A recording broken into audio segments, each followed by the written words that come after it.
6 months ago, my life fell apart when I found out my husband Mark was cheating on me with some young girl from his office. I guess I should have seen it coming: the late nights at work, the mysterious text messages, the sudden interest in working weekends. But when you're busy raising a 6-year-old, you sometimes miss the obvious signs staring you right in the face. My name is Tessa, and at 30, I never thought I'd be starting over as a single mom. But here I am, living in a modest 2-bedroom apartment in Seattle, just 15 minutes away from my parents' house. Moving closer to them seemed like the logical choice at the time, even though our relationship has always been complicated. I managed to find a good job at a marketing firm pretty quickly. The pay is decent, and I actually enjoy the work. The only catch is that I have to take occasional business trips, nothing major, just a day or two here and there. That's when things get interesting with my parents. The first time I asked them to watch Tommy during a business trip, you'd think I'd asked them to donate a kidney. My dad actually rolled his eyes and muttered under his breath. "We're retired, Tessa," my mom said, arms crossed. "We didn't plan on being full-time babysitters at our age." "I know, and I'll pay you," I replied, feeling my cheeks burn with embarrassment. "Whatever professional nannies charge, plus extra." It was like flipping a switch. Suddenly, they were willing to consider it, though they made sure to remind me what a huge imposition it was. The kicker? My older sister Sarah can drop off her kids anytime she wants, and my parents practically throw a party. Just last week, Sarah showed up unannounced with her 2 kids, one from each of her ex-boyfriends, and my mom couldn't have been happier. "Oh, my precious angels," she cooed, while my dad rushed to get the cookie jar. Meanwhile, when I bring Tommy over, they act like I'm dropping off a bag of dirty laundry. "Tommy, honey, go play in the guest room," my mom said during our last visit, then turned to me with that look I've grown to hate. "Now, Tessa, Mrs. Henderson's son just got divorced. He's a dentist, you know. Very successful." "Mom, I'm not interested in being set up right now," I said for what felt like the 100th time. "I need time to focus on Tommy and my career." "That's your problem, Tessa," my dad chimed in from his recliner. "You're too picky, no wonder Mark left." The irony isn't lost on me. Sarah's had 2 kids out of wedlock, has never held a steady job, and is currently living off her new boyfriend's money. But somehow, I'm the family disappointment because my husband cheated on me. "Have you thought about what I said about Dr. Robert's son?" my mom asked yesterday while handing Tommy back to me after a short business trip. "He's only been divorced twice, and the second one wasn't even his fault." I've learned to let their comments roll off my back, mostly. What choice do I have? They're Tommy's grandparents, and despite their clear favoritism towards Sarah and her kids, I need their help. But sometimes, late at night when Tommy's asleep, I wonder how my own parents can treat me like this. How they can criticize every move I make while turning a blind eye to Sarah's chaos. I woke up one Tuesday morning feeling like I'd been hit by a truck. My throat was raw, my head was pounding, and I could barely drag myself out of bed. Tommy was already up, watching cartoons in the living room. "Mommy, are you okay?" he asked, his big brown eyes full of concern. "You sound funny." I tried to smile, but even that hurt. "Just a little cold, buddy, nothing to worry about." After calling in sick to work, I knew I had to figure out what to do with Tommy.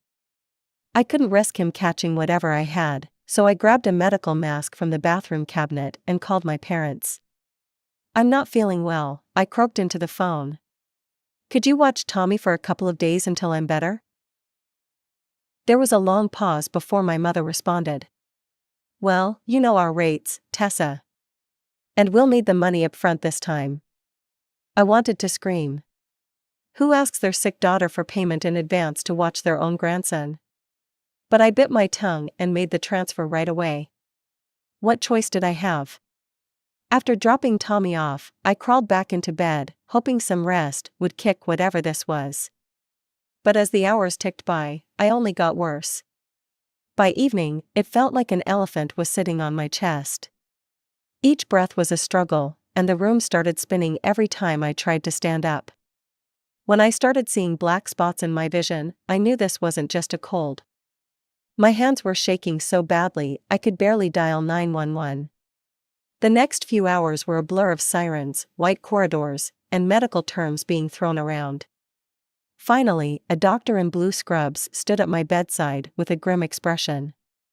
"Severe pneumonia," he said, showing me my chest X-ray. "You'll need to stay in the hospital for at least 2 weeks." 2 weeks? My heart started racing. What about Tommy? What about work? I managed to call my boss first, who was surprisingly understanding about the situation.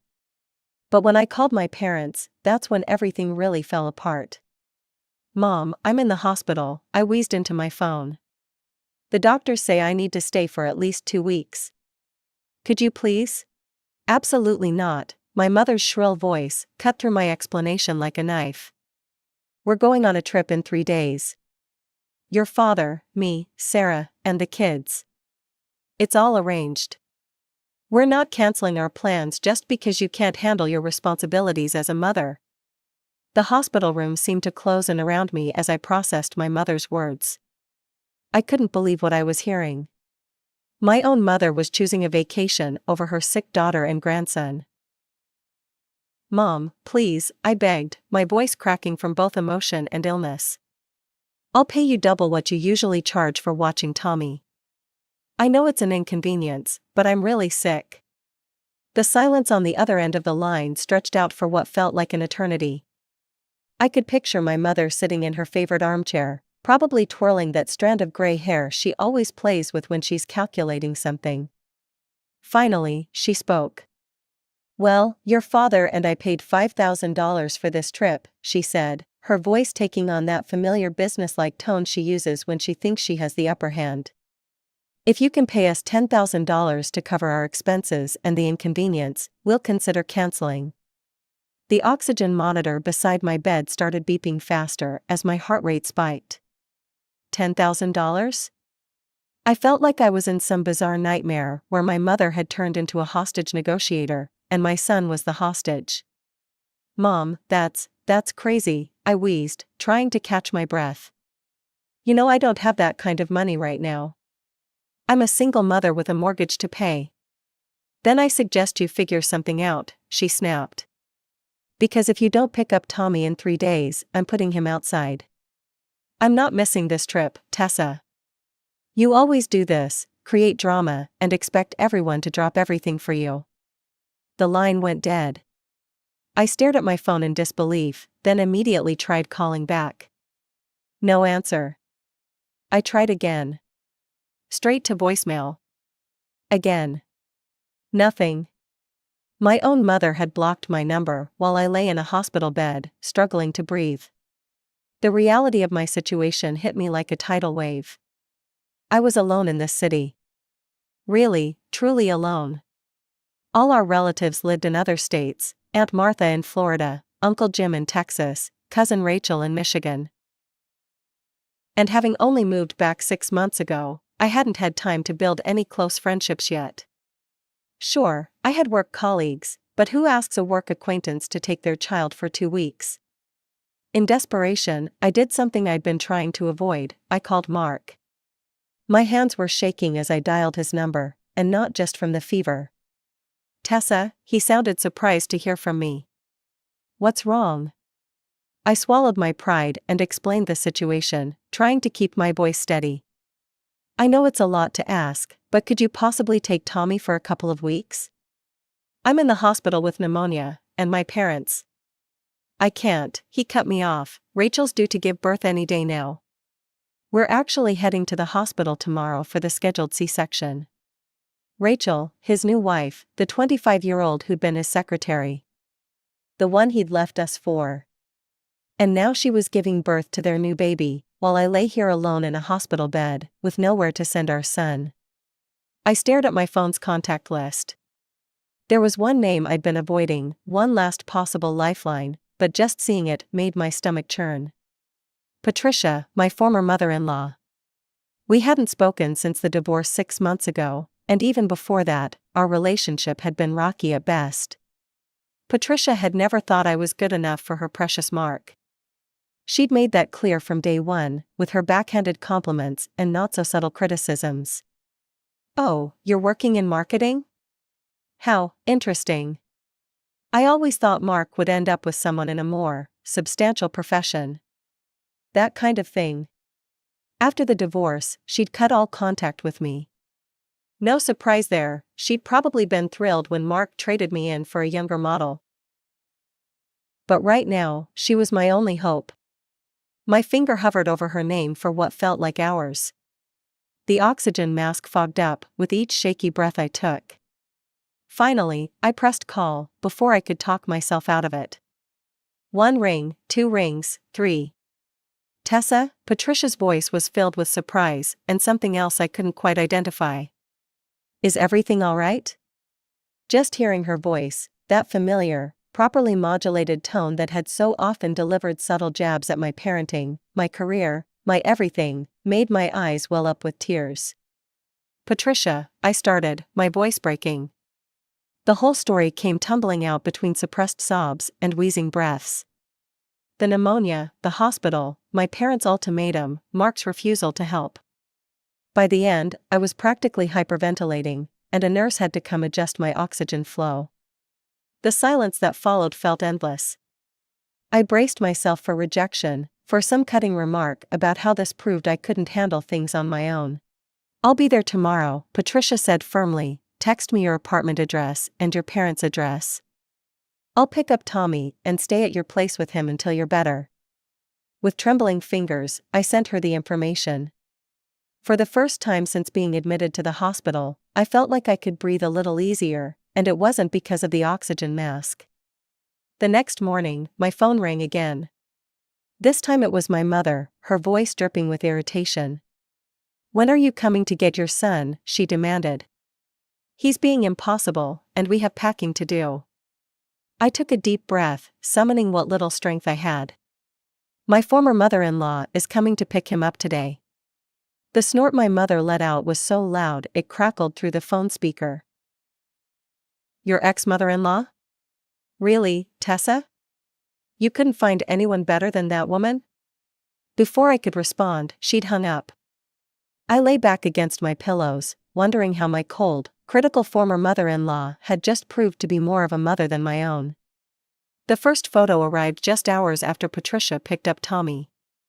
My little boy was grinning at the camera, ice cream smeared across his face, looking happier than he had in weeks. "Someone wanted a Sunday after lunch," the caption read.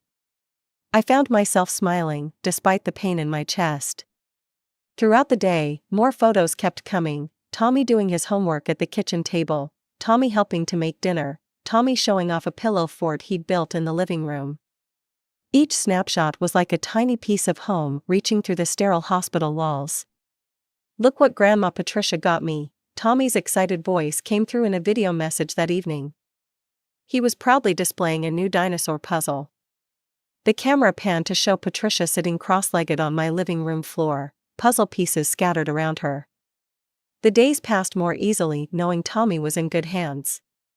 I focused on my recovery, doing breathing exercises and following every instruction from my doctors. Finally, after a week of treatment, they cleared me for visitors. The sound of running feet echoed down the hospital corridor before Tommy burst into my room, his face lit up with joy. "Mommy," he threw himself carefully onto my bed, mindful of the 4 lines, just as Patricia must have warned him to be. "We brought you some real food," Patricia said, holding up a thermal bag. "Hospital food isn't fit for recovery." She unpacked containers of homemade soup, fresh bread, and what looked like my favorite lemon squares, though I'd only mentioned liking them once, years ago at a family gathering. As Tommy chatted excitedly about his week, I watched Patricia. She was different somehow, softer around the edges, the perpetual criticism absent from her expression. She asked about my treatment, actually listened to my answers, and seemed genuinely concerned about my well-being. Their visits became a daily bright spot. Patricia would bring something new each time: books, magazines, more home-cooked food. She'd tell me funny stories about Tommy's adventures at home while he played with the toys she'd brought him. During one visit, while Tommy was absorbed in his new coloring book, Patricia grew quiet. She seemed to be wrestling with something. "I owe you an apology, Tessa," she finally said, her voice low. "The way I treated you all those years. I was wrong." I nearly dropped the soup spoon I was holding. In all the years I'd known her, I'd never heard Patricia admit to being wrong about anything. "I've seen who my son really married now," she continued, a shadow crossing her face. "That woman, all she cares about is spending Mark's money. 3 different designer handbags in 1 week. And the way she talks to him." She shook her head. "You were good for him, Tessa. You loved him for who he was, not what he could buy you." I was too blind to see it then. As I watched her help Tommy with his coloring, I realized that sometimes family isn't about blood or marriage certificates. Sometimes it's about who shows up when you need them most, who puts their own life on hold to take care of your child, who brings you soup and apologizes when they've been wrong. While I was still in the hospital, my phone buzzed with a social media notification. My sister had tagged our parents in some photos from their beach resort. There they were, all smiles and sunburns, cocktails in hand, the kids building sandcastles. The caption read, "The main thing is the family." I actually laughed out loud when I saw it, startling the nurse who was checking my for. The irony was almost too perfect. "The main thing is the family," posted by the same people who had demanded $10,000 to look after their sick daughter's child. The same people who had threatened to put their own grandson out on the street. When I was finally discharged, Patricia and Tommy were waiting at my apartment. They'd cleaned the whole place, stocked the fridge, and even put up a "Welcome Home, Mommy" banner that Tommy had made himself. I hugged Patricia tight, trying to convey everything I couldn't put into words. "Thank you," I managed to say, "for everything." "That's what family is for," she replied simply, and I felt the weight of those words, how different they sounded coming from her compared to my own parents' empty version. Getting back to normal life took time. I found a wonderful babysitter named Maria who Tommy absolutely adored. When I had to travel for work, I didn't even consider calling my parents anymore. Why subject Tommy to people who saw him as a burden when Maria treated him like her own? My parents tried calling a few times, but I let it go to voicemail. What was there to say? They'd shown me exactly where I stood in their hierarchy of importance, somewhere below a beach vacation and $10,000. Patricia and I talked regularly, at least once a week, sometimes more. She'd FaceTime with Tommy, send care packages, and always seemed genuinely interested in our lives. It was the kind of maternal relationship I'd always wished I had with my own mother. Then, 5 months after the hospital incident, Patricia called with an unexpected proposition. "My brother David is looking for someone with your exact qualifications for his company," she said, an excited note in her voice. "I mentioned you to him, and he looked up your work portfolio online. He's very impressed." I sat up straighter. "Oh? The salary is double what you're making now," she continued. "And before you ask about Tommy, I'd love to watch him while you're at work. I'm retired now, and this way he'd have his grandmother nearby." My mind was spinning with possibilities. Double my current salary. A fresh start in a new state. Tommy having a grandmother who actually wanted to spend time with him. 2 weeks later, Tommy and I were packed and ready to go. I didn't tell my parents or Sarah we were leaving. They'd figure it out eventually, but by then we'd be long gone, starting our new life with the family that had chosen us. 2 years can change everything. Tommy was thriving in his new school, making friends and bringing home excellent grades. I had worked my way up to senior marketing director at David's company, and my salary had grown even more. Patricia had become a true grandmother to Tommy, showing up at his soccer games, helping with school projects, and spoiling him with love rather than just material things. We were finally house hunting, looking for a place to call our own. Just that morning, I'd been reviewing mortgage options, calculating down payments, and dreaming about having a backyard where Tommy could play. Then my phone rang. An unfamiliar number with a familiar area code. "Hello?" I answered cautiously. "Tessa? It's Mom." I almost dropped my coffee mug. 2 years of silence, and now this? My mother's voice sounded different, strained, desperate even. What do you want? I tried to keep my voice neutral, but 2 years' worth of hurt made it hard. We need your help, she said, without even asking how I was. Classic mom. It's about Sarah. Of course it was about Sarah. It was always about Sarah. What about her? She's gone, my mother's voice cracked. She ran off with some man she met online. Just packed a bag and left. She didn't even say goodbye to the kids. Just left a note saying she needed to find herself and drove off with him. I sat down heavily in my office chair. She abandoned her children? They'd been with us for 3 weeks now, Mom continued. Your father and I, we're not as young as we used to be. And children are so expensive these days. The food, the clothes, the school supplies. I could see where this was going. What exactly do you want from me, Mom?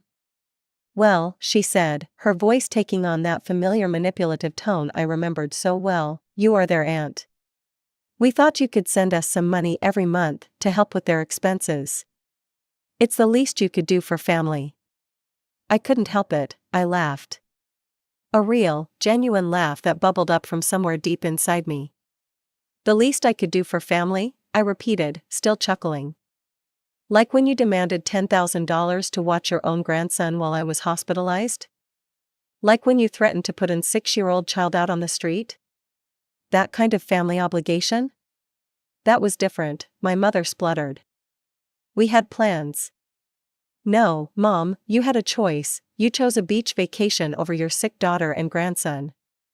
You chose Sarah's drama over my stability every single time. And now you're calling me, after 2 years of silence, asking for money? We're talking about innocent children here, Tessa. Yes, we are, just like we were talking about an innocent child 2 years ago, my son, your grandson, when you abandoned him. I'm sorry Sarah left her kids. I truly am. But you raised her to be who she is, and now you get to deal with the consequences.